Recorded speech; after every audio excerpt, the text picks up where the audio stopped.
देश के प्रख्यात संवादधर्मी दर्शन शास्त्री आचार्य अंबिकादत्त शर्मा जी, अध्ययन, लेखन और चिंतन को जिन्होंने अपने जीवन का छंद बना लिया है, ऐसे प्रोफेसर ब्रजेश कुमार श्रीवास्तव जी, विश्वविद्यालय के ऊर्जावान और संवेदनशील कुल सचिव श्री संतोष गौरा जी, कार्यक्रम का संचालन कर रहे बड़े भाई पंकज जी, और इस सभागार में उपस्थित अदब, इल्म और अक़लियत के आप तमाम साहिबान और मेरे प्रिय विद्यार्थी।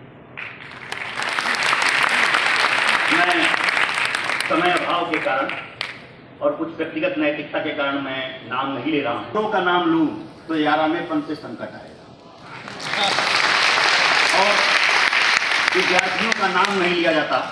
एक शिक्षक अपने विद्यार्थियों को हमेशा ताउम्र याद रखता है। मित्रों, ये मेरे लिए आज बहुत प्रसन्नता की बात है कि आज मेरा वहदा बढ़ाकर संचालक से वक्ता कर दिया गया है। मैंने इसी मंच पर न जाने कितने लोगों को वक्तव्य के लिए आमंत्रित किया है। हमेशा से आमंत्रित करने वाला आज आमंत्रित हुआ है, इसकी मुझे बहुत खुशी है। लेकिन आप मेरा यकीन रखें कि वहदा बढ़ने की खुशी में मैं आपके सुनने की सीमा पर परीक्षा नहीं दूंगा।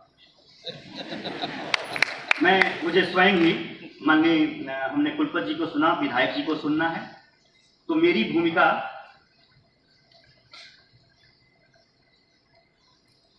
भूमिका इस कार्यक्रम में सिर्फ सूत्रधार की है।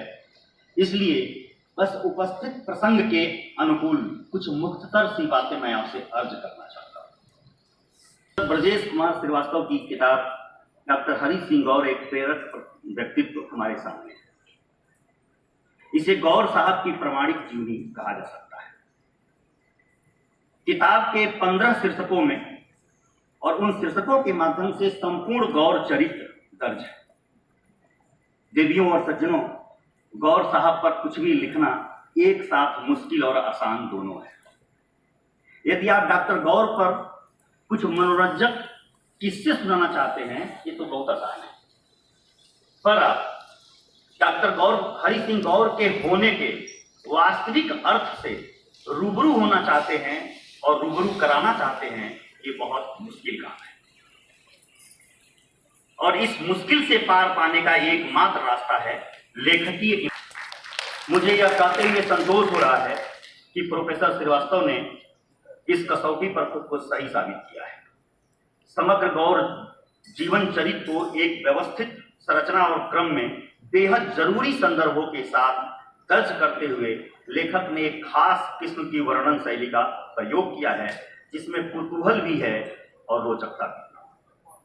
गौर साहब के बचपन के दिनों, युवावस्था के संघर्ष, ज्ञानार्जन के लिए देश विदेश की यात्राएं और रहवास, लेखन, कविता, राजनीति, शिक्षा, समाज और विधि के क्षेत्र में किए गए उनके कार्यों आदि को और उनके संबंध में उनके समकालीनों की सम्मतियों को जिस निष्ठा के साथ प्रोफेसर श्रीवास्तव ने इस किताब में दर्ज किया है, वह काबिले तारीफ है।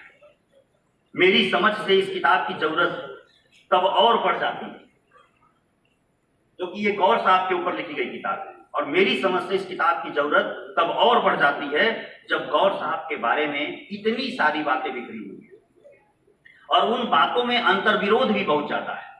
उनमें से अधिकांश का जिक्र स्वयं डॉक्टर हरि सिंह गौर की जीवनी आत्मकथा 7 लाइव्स या उनके समय के तमाम बड़े लोगों के आलेखों में कहीं नहीं मिलता है।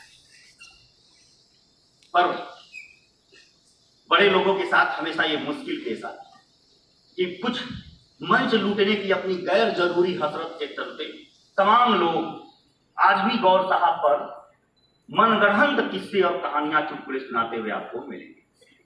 इतिहास साक्षी है कि सागर में रहने के अपने 12 साल के दौरान मैंने इतनी सारी बातें गौर साहब के बारे में लोगों से सुनी हैं, जिनका कोई भी ऐतिहासिक संदर्भ और साक्ष्य उपलब्ध नहीं। जिसके मन में जैसे आता है वैसे लिखता है।